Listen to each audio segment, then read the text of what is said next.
My name is Whitney Tarver, and I'm excited to participate in the MACC Career Moment.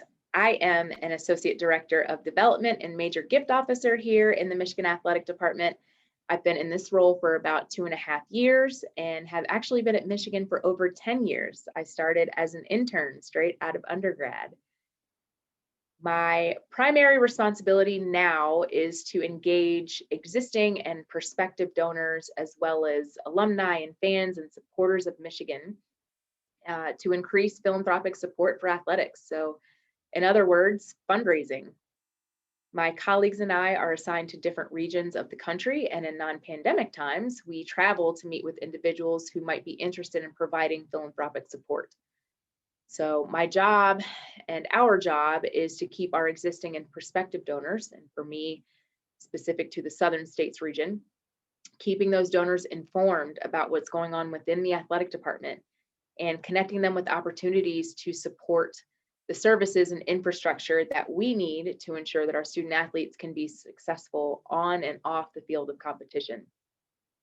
It's important to note that Michigan Athletics is a nonprofit, and we're also a self-sustaining unit within the university. So that means our operations are funded by our own revenue streams.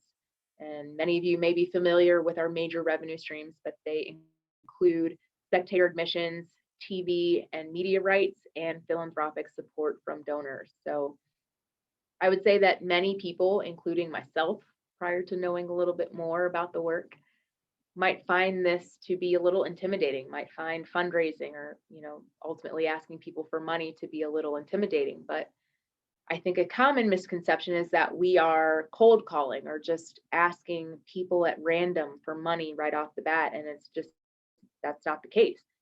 There's a lot of strategy, a lot of research, a lot of data involved.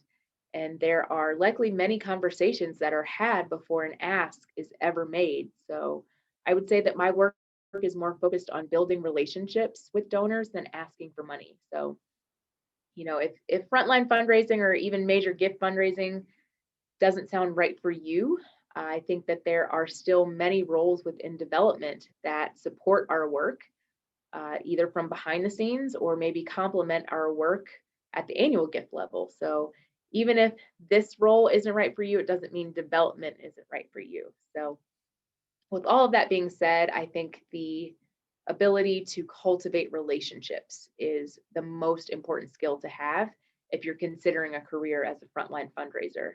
You need to be able to ask good questions and to be a good listener, an active listener. You also need to be organized. Organization is a must, especially when you're working with multiple people, and in my case, multiple people in several different states who may all have varied interests and are all in different phases of life and also different phases of the gift cycle. So sometimes I may just have been introduced to someone and I'm just getting to know them.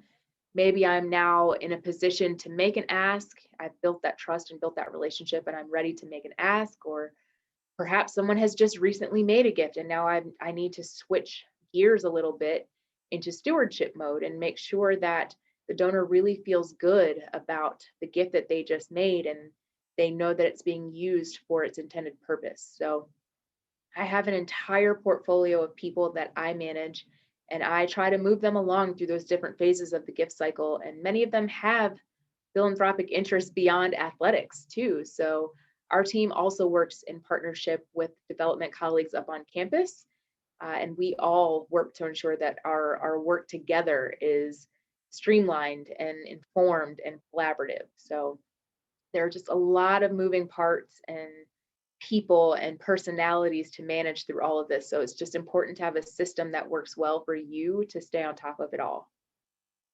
I would say that the most enjoyable part of my job is traveling, of course, but traveling to meet people and hearing all of the great Michigan stories. I would add this to the reasons why fundraising, and specifically fundraising at Michigan, isn't really intimidating, because Michigan people love talking about Michigan. So we've already broken the ice there. It's not nearly as intimidating. People have such wonderful memories of time spent at Michigan, games that they attended. They have favorite athletes, favorite coaches, favorite moments. In some cases, they met their partner, their spouse, or lifelong friends on campus. And so many people are inclined to give back just to help make sure that future generations can have the same great experiences of their own. So it all just makes my job that much easier.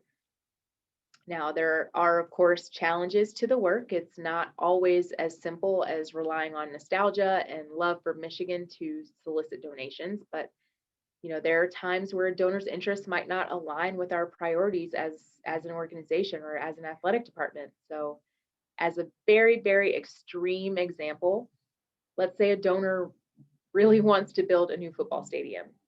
Now, that's not necessarily something that we need right now or a project that we really want to take on. And not to mention, the big house is a pretty sacred space on this campus and in this city, in this state, and in this country. And then just overall in the landscape of college athletics and college football. So I would want to share that with the donor that, it's not among our priorities right now, but, I'd really want to learn more about why a new stadium is so important to the donor. I want to get some background information and then see if there might be another opportunity that could both, help the donor achieve their philanthropic goal, and then also align with our organizational priorities and our needs right now. So I would say that there's no real formula or prescribed time frame for closing a gift. All I can do is continue to cultivate relationships and make sure that I'm keeping my prospective donors and existing donors top of mind at all times and make the ask at the appropriate time. I've often heard the advice that I've been given is that people can't give, they can't say yes if they're not asked. So making the ask is important, but doing the work beforehand is equally important. So this is not a linear process by any means, and sometimes a gift can close in a matter of months, and sometimes it can take years. This is all on the donor's timeline, and donors are people too. They have lives, they have families, they have things going on. So we are fortunate that many people consider Michigan athletics to be a worthy cause to support and hold that among their priorities. But we do have to keep in mind that, just because we have needs doesn't mean our donors are ready necessarily to make a gift. So regardless of the time frame, we remain incredibly grateful for the support of donors near and far for all gifts of all sizes. I have had the opportunity to meet and to get to know so many great people through this work. And I really look forward to getting back on the road very, very soon.